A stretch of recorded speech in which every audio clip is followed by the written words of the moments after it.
All righty. As our president-elect would say, turn to 2 John. 2 John's where we're going to be at today.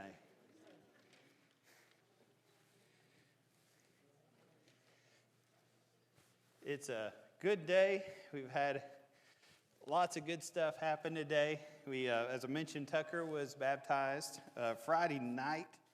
And then we have our babies. McKenna Rose, love it. And she belongs to Ben and Paige, grandparents Ronnie and Janine, and Mac and Diona. And how's that baby doing? All right, good. They're at the Baptist Hospital. When she was born, they have to stay in a room for 2 hours as they're getting everything ready. And I thought I was in a room of teenagers. It was all the grandparents, but they were all expecting a picture to be texted, so they all had their phones out the whole time. And even when you talked to them, they weren't going to move their eyes because nobody's going to see that baby first. So I thought, well, my goodness. And then the Vincents, Claire Lee, and the parents are Jared and Krista, sisters Annabelle, Doug and Gail, and a great-grandmother is Hesta. All right. And so 2 good babies born. And we've got, 3 on the way, I think. So that's pretty neat stuff. Pretty good. I went this weekend, got to do the bus driving to Evansville, Illinois. They had it in Illinois, Indiana. Those I states get confused for me. But we went up there for a youth rally. And so that was a fun trip. The boys all did well, did good. And the girls too, I guess. They all did fine. It's funny the way they do it. The girls will go spend the night with someone from the church, and all the boys stay in the hotel. I mean, not in the hotel, in the church building, sleep in the auditorium, the classrooms and such. So the boys each got about 30 minutes of sleep for the whole night. So it's funny how much louder they are on the way up there, because on the way back, they're really, really quiet. But I think they all had a good time. All right, 2 John. And you're probably wondering how I can talk an hour about 13 verses. But that's okay. I preached an hour over 1 verse before. What do you remember from 1 John? Remember how we talked about how the Gospel of John and 1 John kind of work together? John was written, what was the purpose? Remember we covered that about a year ago, John 20, 30, and 31? That we might believe. Yeah, these things are written that you might believe, and that by believing you may have eternal life in his name, right? And so John talks about the divinity of God. And he spends a lot of time talking about how he's the Son of God, he has come from God, he calls him the Word quite a bit in chapter 1. Now, 1 John was written just a few months after the Gospel of John, and is trying to correct something. Because remember how 1 John opens? That which we have seen, which we have beheld, that which we have touched, that which we have handled with our hands. I've seen him, John says, and I'm going to tell him exactly everything about you. And so we went through John and talked about how you see a lot of the physicality of Jesus. And John is about 2 things. What are those 2 things? If you're a Christian, you cannot live in sin, right? But when you sin, you can come to God and still be a Christian. That's how 1 John works. And just about everything through that book revolves around those 2 things. Now, 2 John probably was delivered along with 1 John. And so it is a personal letter to the elect lady. And so what's fun about it is we've got to figure out who this elect lady is. And you got a lot of different ideas. Some people think they're talking about just the church in general, a local congregation. Other people say, well, this is just a lady that John knew really well. They were kind of buddies together. Maybe he had stayed with her when he was traveling through. And other people think this is actually a formal name. Oh, what is it in the Greek? It's I think I have it down. Electe Kyra. I guess that's how you would say it if you have the southern dialect of Koine Greek. But in fact, matter of fact, a lot of women back at this time were actually named Electa or Electra, something like that. And so it could be just that's her actual normal name. But we really don't know. What do y'all think? I figured in the auditorium class we'd be pretty opinionated on this matter. We agree. You agree? All right. Well then, all right, get a second. Motion passes. All right, so we run through it. Let's go ahead and read the book. Look over here. Oh, by the way, I have visitors today. Did everybody see my visitors? I got them like on display in the front. They're all from Jackson, Mississippi. They come up and hunt. You may remember Brad and John Mark came up and hunted a little bit earlier, a few weeks ago. But they brought their family. So got Richard, and we got Pam, and we got Shelly. So glad you are here. Huh? No. Did they find what they're hunting for? No. They're trying to figure out why it's never cold in Kentucky. You know, last year, on Monday of last year, we had 6 inches of snow. I don't know if y'all remember back at that time, but man, that was cold. And it's totally different this year, isn't it? But I keep hearing we're going to get a lot of snow. Have y'all heard that? January, February is when it's coming. But you know, every year they say we're going to have 40 hurricanes. And you know, there's not as many of those. All right, 2 John. We'll start in chapter 1. What do y'all say? The elder, that's John, to the elect lady and her children, whom I love in the truth, and not only I, but also all those who have known the truth, because of the truth which abides in us and will be with us forever. Grace, mercy, and peace will be with you from God the Father and our Lord Jesus Christ, the Son of the Father in truth and love. I rejoice greatly that I found some of your children walking in truth as we receive commandment of your Father. Now I plead with you, lady, not as though I wrote you a new commandment, but that which we have had from the beginning, that we love one another. And this is love, that we walk according to his commandments. This is the commandment that you have heard from the beginning, and you should walk in it. For many deceivers have gone out into the world who do not confess Jesus Christ as coming in the flesh. This is a deceiver and an antichrist. Look to yourselves that we do not lose those things which we worked for, but that we might receive a full reward. Whoever transgresses and does not abide in the doctrine of Christ does not have God. He who abides in the doctrine of Christ has both the Father and the Son. If anyone comes to you and does not bring this doctrine, do not receive him into your house nor greet him. For he who greets him shares in his evil deeds. Verse 11 may be the key of the whole book. Having many things to write to you, I did not wish to do so with paper and ink, but I hope to come to you and speak to you face to face, that our joy may be full. The children of your elect sister greet you, and amen. All right, so as you look through there, you see a lot of very interesting things. What verse stands out to you as you look across those things? When you think of 2 John, what verse in that pops out?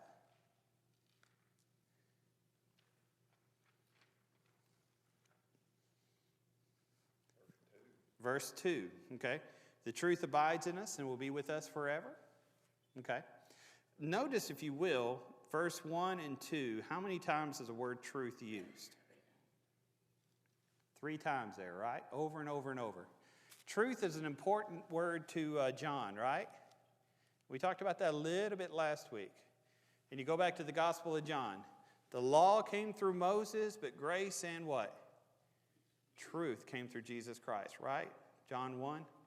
Then you go a little bit later, you shall know the truth, and the truth shall set you free, right? John 14:6, I am the way, the truth, and the life. Nobody comes to the Father but by me. John 17:17, dear Lord, this is a prayer of Jesus, dear Lord, sanctify them by your truth, for your word is truth, right? And so you see all those times truth is mentioned. Then you get to John 18:36, and Jesus is in trial with with Pilate. And it's been proven that Jesus is innocent. It's been proven that Jesus does not need to die and that he's actually the Son of God. But Pilate is not a judge in our sense. Pilate is a politician, right? And politicians sometimes see things in a different way. They're not so worried so much about what they believe or what is truth. They're worried about what everybody else believes, right? And we've seen that a lot with our politicians in times past. And a politician's worst enemy is a video camera. Because what's going to happen every time they change a position? Everybody has a video of when they said the other way. And man, our politicians get so aggravated about that. Well, what's Jesus say, or Pilate say to Jesus? When he knows that he's innocent, but knows that he needs to put him to death because he's trying to keep his job. He looks at Jesus and says, well, Jesus, what is truth?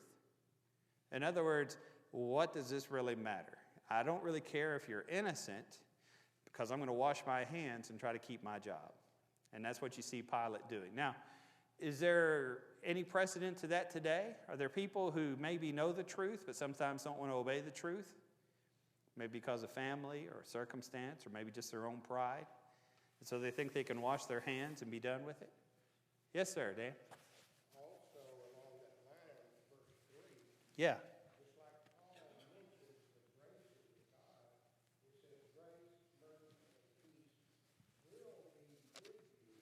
Absolutely. God the Father and from the Lord Jesus Christ, the Son of the Father, in truth and love.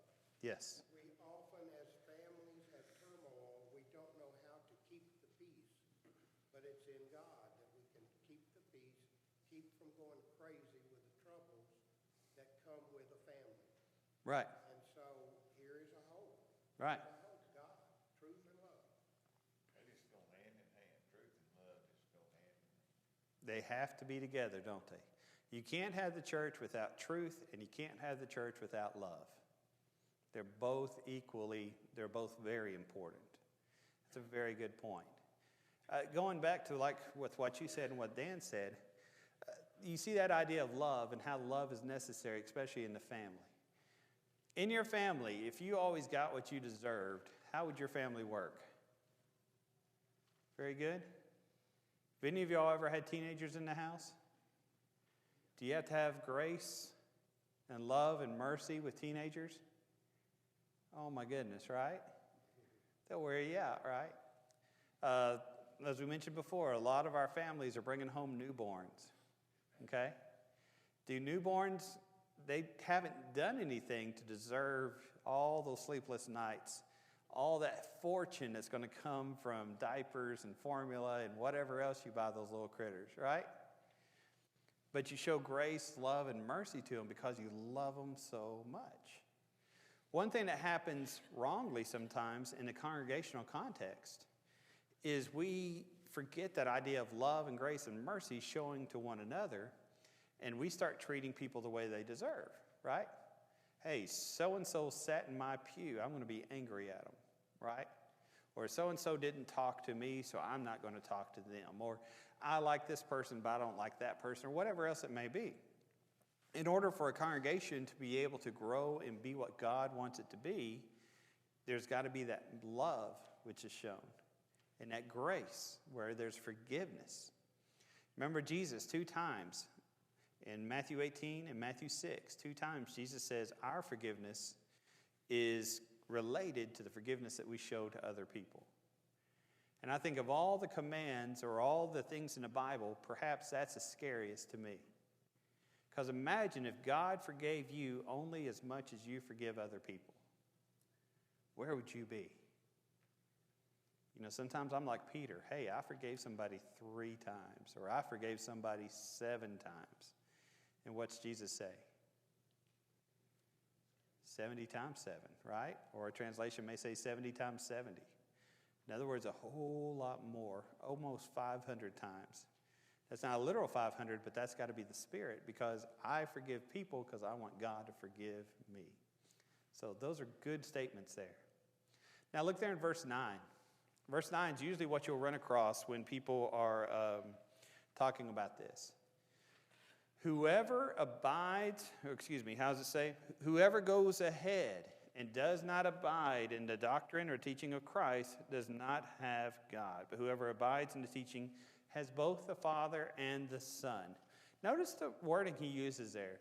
Whoever, he doesn't say whoever falls behind or whoever goes left or whoever goes right. He says whoever goes what? Ahead, okay? The word here is actually where we get our English word today, progressive. And whoever is a progressive or goes ahead of everybody else, not everybody else, whoever goes ahead of God does not have God. Now that's a scary thought right there, isn't it? The problem in the first century is, and I don't like talking about it so much because it's confusing and I don't know if it's worth talking about, but it's the doctrine of Gnosticism. And Gnosticism was just intellectual snobbery. It's this idea of saying, hey, I'm educated and I understand this and nobody else does. So you need to just sit there and listen to me because I know how everything works. Now, thankfully, we don't have people like that today in the pulpit, do we? Well, maybe sometimes we do. Some preachers are kind of worked up on themselves, and they have a special way of looking at things, and they have a progressive idea of what they're going to do to fix the church. You know, hey, if we do this or do that, even if it's beyond Scripture, just do this and everything's going to be a lot better. Why is it sometimes we want to change God's plans or God's commands? Okay, we think it makes it easier. Okay. Hey, you know, there was an evangelist back in the 50s, a denominational evangelist, came up with this idea called the sinner's prayer. And his idea was that you didn't have to be baptized to be saved, but you had to make a confession of faith. And he was doing crusades and such on TV and everything. And so he decided just to come out with the sinner's prayer where people could just sign on the bottom of it or just repeat this prayer. And that way, in his mind, he could save a lot of people a lot more quickly. All right? Great idea. It's not in the Bible. Now, a lot of people talk about a sinner's prayer, and the only place the sinner's prayer will be found in your Bible is on the front page or back page. It's not inspired because it's been sold by a denominational company. All right? So, what was it you said? Because, yeah, it makes life easier. Why else do sometimes we want to get progressive or change God's plan? I think it's old news, and so because of that, Okay. the new generation won't. Yes. You Yes. have to try to make it somehow better. Right. It's old-fashioned. Okay. We are the church of the 1950s or the 1960s, they'll say. Right. And so we've got to change it. Otherwise, we will lose our children. Our children will not be happy unless we fix it and modernize it. All right. What you got? Our minds are very busy, Yes. and we sometimes get bored with simplicity. So we want to make it exciting in our minds or in our emotions, Right. and it can get dangerous when we do that.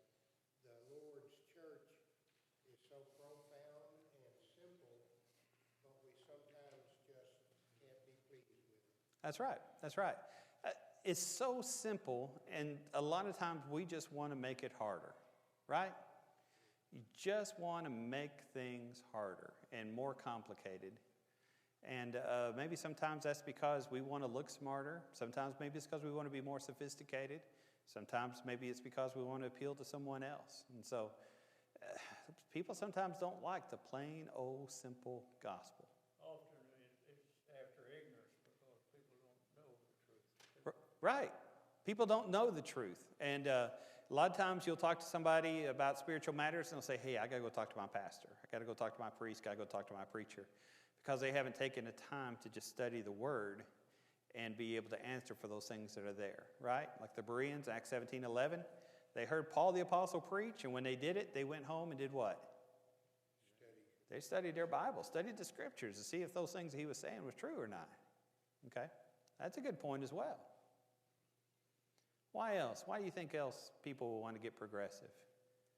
They do it to try to look new, to try to appeal to a different generation. They do it because it's easier. They do it sometimes just because it's not good enough to be simple. Any other reasons? Rationalize to meet their needs. They rationalize it to meet their needs. Good, good, good. What else do you say? Every new generation has a lot of ambition and energy, Okay. and that can be prideful. Absolutely. Every generation, man, I'm a whole lot smarter than my parents, right? But you know what my kids think about me? Which, of course, my kids are wrong, but I wasn't, right? At least that's what we usually think. Each generation that comes along is the smartest generation there's ever been, and whatever the parents did, you know, man, that's no good, right? What was that quote from Mark Twain? Y'all remember that one? Talking about how dumb his parents were when he was 17, and then suddenly, like when he was 25, they turned out to be the smartest people ever. And he was amazed how they learned so much in 8 years. Something like that. I don't remember exactly what it was. So yeah, that's right. That's right. And what'd you say again, Bill? Because I really liked what. Rationalize to meet one's needs. Yeah, you rationalize. Okay. Do that. Yeah, you know, we got to change doctrine because of this or that or whatever else. If you recall, well, y'all don't recall. We're not that old. But if you go back in about the 4th century, they had a lot of issues with, you know, a lot of goofy doctrines floating around. But they had an issue in the 4th century that you were saved when you were baptized, But you could only be baptized once, and they didn't understand that after you're baptized and you sinned, you could ask for forgiveness. And so they came up with this doctrine where they would say, okay, we're going to baptize you at the last second that you're alive. And that's kind of where some churches today get that idea of last rites. And so what they would do is they would go along and they'd be watching. And, if you started breathing slow and you were passed out and they knew you couldn't sin anymore, then they would dunk you, and you were dead after that probably. But, it's kind of funny thinking about those sort of things going on. Well, the Bishop of Athanasius had written a lot of different things and such. Of course, he wasn't baptized because you had to wait to the last moment. So they're sitting there watching, and wouldn't you know it, the little booger died on him. And, he didn't die, but he got so close, they knew that if they picked him up and hauled him and dipped him, that they'd be in big trouble. And so they kind of had a quick council meeting and decided, okay, we got to save this guy because he is already, passed several canons. He's a bishop here, and we can't have a lost bishop. And so they came up with this idea that we'll just sprinkle him and he'll be all right. And that's where sprinkling was entered into the church as far as saying it was baptism instead. And so it's one of those things where you have to rationalize things. You get one wrong doctrine, and you got to get another wrong doctrine, and you got to get another wrong doctrine. People hardly ever diverge on just one point and stay there. It's a slope which keeps going along. So some of that church history is pretty fun to watch. You can just imagine, watching somebody and like, okay, he's dead enough now where he can't sin, but he's alive enough where we can get him to heaven. And you're waiting for that moment to pass. That's kind of what was going on there. And so there, you see there the idea. All right, so in other words, what John's saying here is don't be progressive. Now, that's not the idea of what we call progressive sometimes as far as religiously, but he's saying don't go beyond what God is writing. And we see the Pharisees did that, and we see other people would do that. In Paul's writings, he keeps saying, stop hyphenating Christians. Some people are saying, I'm a Gentile Christian, I follow Apollos. Other people are saying, I'm a Jewish Christian, I follow Cephas. He says, just be a Christian. Don't go beyond the teaching. Now, another thing that we see that he's talking about here is the economy of the church back in this time. What would happen in local congregations during this time is, as they were traveling around, I'm turning around, look at my map here. As they're going from city to city, they wouldn't stay in a hotel or, they wouldn't stay in a church apartment like we have here. They would stay in a member's home, right? Churches usually would meet in homes. Church buildings didn't come for several centuries. So usually a wealthy member of the church, when a traveling preacher would come through, he would let that person stay with him, and they would be there for a while. We see that was the case with Philemon, and we see that was the case with many other people that we read of in the New Testament. They would come and stay there. Well, that's good, because imagine the joy of that. Do you remember, and I have memories of this, do you remember decades ago maybe when you would have gospel meetings and you would let the preacher stay with you or you'd have him over for dinner? Did y'all do that sort of thing? Two things about that pop out of my mind. First thing that pops out is how much I enjoyed seeing these old men sitting around eating and listening to their stories. The second thing that popped out of my mind is I always hated it when we did it because we had to clean house. And I'd always tell Mom, we're living a lie, showing everybody that we're hypocrites. We got to clean our house. They ought to see how we really live, Mom never listened to me on that part, though. But, they'd come through, and it was kind of a good time to get to know those people and those sort of things. Well, here we see where this was the case in the first century. Not only would they eat with somebody, but they would stay with them. Well, that was really good because it helped evangelists as they traveled from city to city. It would support them, like Paul on a missionary journey and those sort of things. But it turned out bad sometimes because a false teacher would come. And sometimes those false teachers, as we see in Philippians 1, were preaching out of selfish ambition. They were saying, hey, listen, if I go church to church and maybe pull out some sort of sermon of some kind, people are going to pay me and people are going to feed me and I'm going to be considered important. I'm going to be a preacher for that reason. That's what Paul's talking about, how some people preach out of selfish ambition. Sometimes people would just have a weird idea, and they would plant the wrong idea in these churches as they would go along.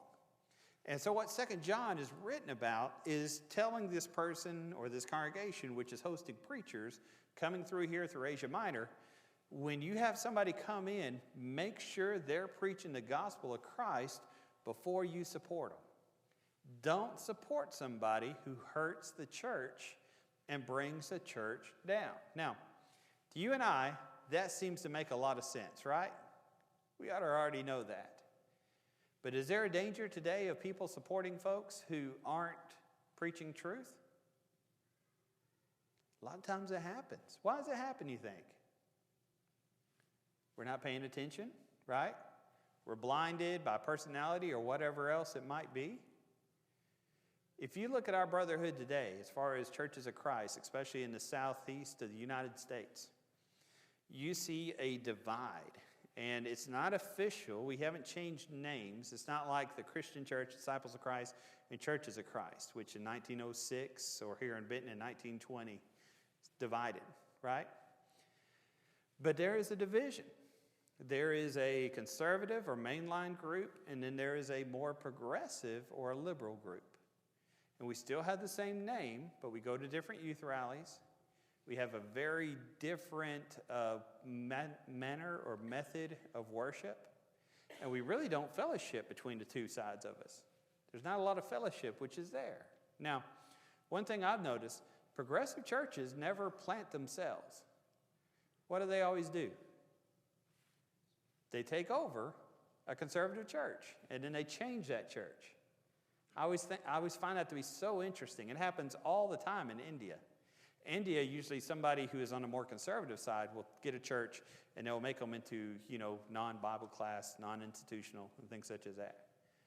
If you're looking for a church which grows from the ground up, you get a regular congregation, kind of like what we have here. This is the model that grows. But a lot of times people will say, oh, we got to change this or change that or whatever else, and very rarely do those congregations actually grow. Usually they will stay stagnant or remain right where they are. But why do people allow folks to come in and preach who believe a different doctrine? Why do you think? Okay, they fool you. They come in and they have these words to say, listen, if we don't change, we're going to die in the next generation, right? I used to have an illustration. I still have the books in my office. Books written in every decade of the last century. 10, 20, 30, 40, 50, 60, 70, 80, and 90. Every one of those books was a progressive. They were trying to change church into something else. But the reason I liked having that as an illustration, you know what chapter 1 said in every one of those books? If the church doesn't change, it's going to die in 10 years. And every time, that's how they start. If you don't change, you're going to die in 10 years. And people, every decade, have believed that. And they've said, okay, I'll change. I'll leave the Bible because I want to save the church. Okay? Another thing is sometimes people don't want to speak up. There's some crazy things that come out of pulpits and some crazy worship practices. But sometimes when we've always sat in the same auditorium and sat in the same place, and this is where my mama and daddy were buried, this is where I was married and my kids were born, sometimes we just don't want to get up from the pew and go somewhere else. Or we don't want to speak up and say this isn't how it ought to happen. And sometimes that happens. Third, ignorance. Sometimes we just don't know what the truth is. And because we don't know the truth, we're not able to understand exactly how it is we ought to be. And so you see, John is writing that book to try to show that difference which needs to be there, to try to bring that out as we look at it. Okay, so as you look at this book, notice verses 1 and 4. Well, you got your notes there. Let's look at the book from a different way. And let's look at the idea of let's look at 2 John as the idea of a church which has family. Okay, because you brought up family before. So let's look at it from that aspect. Verses 1 through 4, you see that a family needs to have purpose. Of course, I'm a preacher, so each one of these is going to start with P, because that's just how I am. A family needs to have purpose. You see the idea of the purpose there in 1 through 4 is that word we looked at before, truth, right? Truth identifies, they walk in truth. Truth indoctrinates, right? They have to know it. Truth indwells, we see that word abides. Truth increases, the idea of truth and love growing. And truth inherits, that idea of children, okay? Now, the reason I bring that out is as far as us being a family, we look there in verse 1 and 4. You have a family at home, right? What is it that makes you family? Besides that you're all weird and you don't want to admit it to anybody else. The reason you allow these folks in your house, no matter how crazy they are, is genetically they're just like you. Sometimes you don't want to admit that they're just like you, right? Okay. But that idea of that commonness, because they're your children, your parents, your brothers and sisters, you stay together and theoretically you defend one another and you help one another no matter what. Now, bring that to the next level. Here we are in church. All right? Woohoo, here we are. Now, we're not connected by DNA. We're not connected by a shared heritage necessarily. What is it that connects us as a family of God? The blood of Christ, right? Or looking here in 1 John, truth and love. The truth of Christ that we follow, and also the love which dwells within us. And so we've got to recognize how important that is. Nothing is sadder than a family that breaks apart. It's a bad thing. But the same thing's true about the church. Nothing is sadder than a church which breaks apart, especially when it has to do with ego or self-will or pride or anything like that. We have a sharedness, I guess you would say, here together. And so you see that idea of family. Go a little bit further.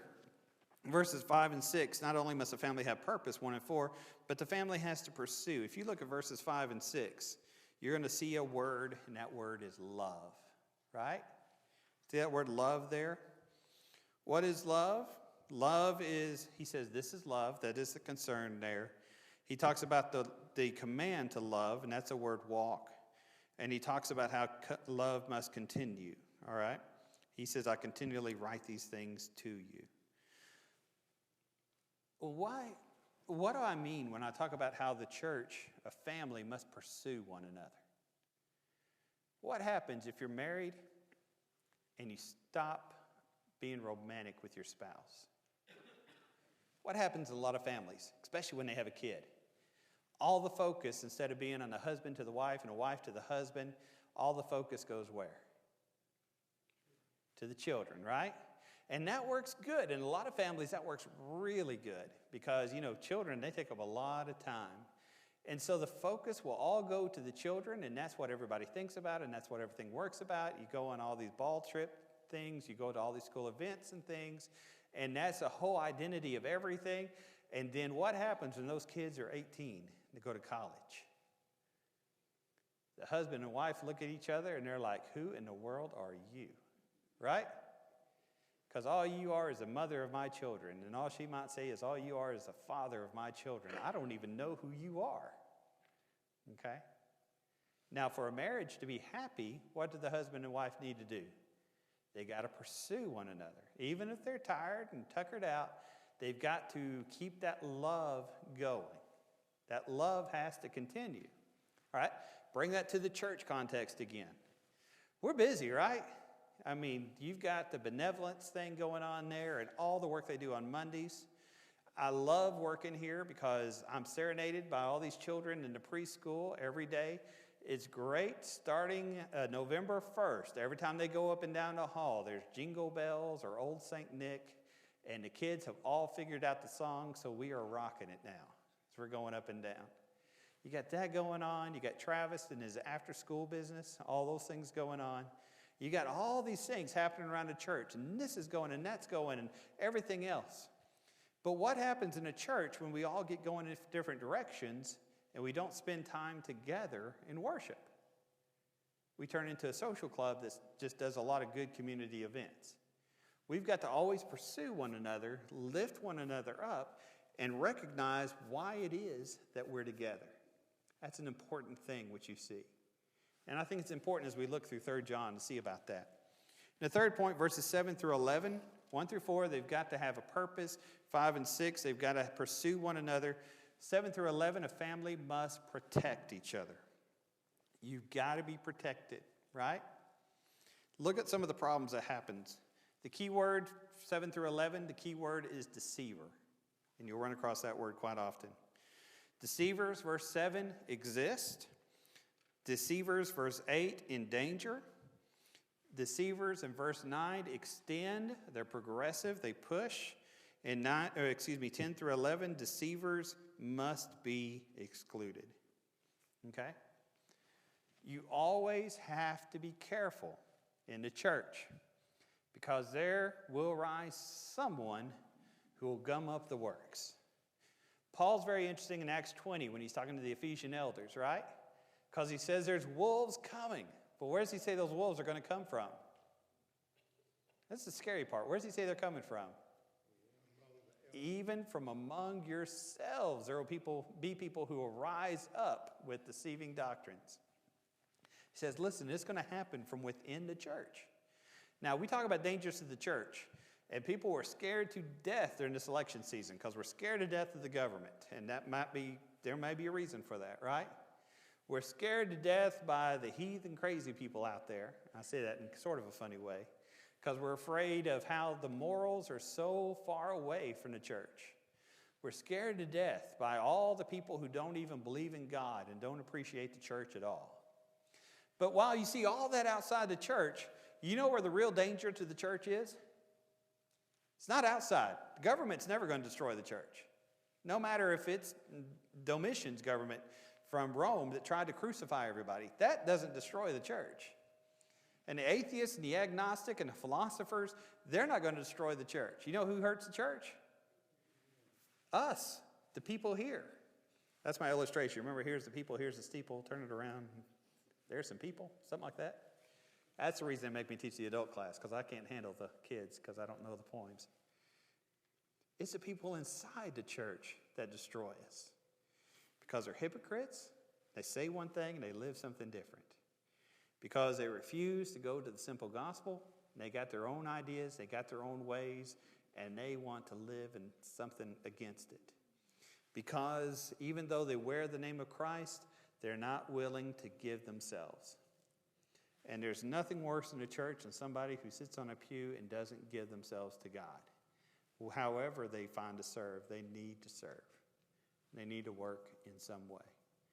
And so, looking at that way, that's one of my favorite ways of looking at 2 John, is through the context of a family. You've got to recognize your connection. You've got to recognize that we always have to stir up love and good works. And you've got to recognize that we have to defend one another. You have to take care of one another and be there with them all the time. All right, any final comments? You think of anything? Awesome. I'm going to let you out early. But before I let you out, you remember what the rules are, right? No running in the halls, right? No yelling or anything else, because your kids will come out and get you. All right? Thank you for being here. See you tonight at 6.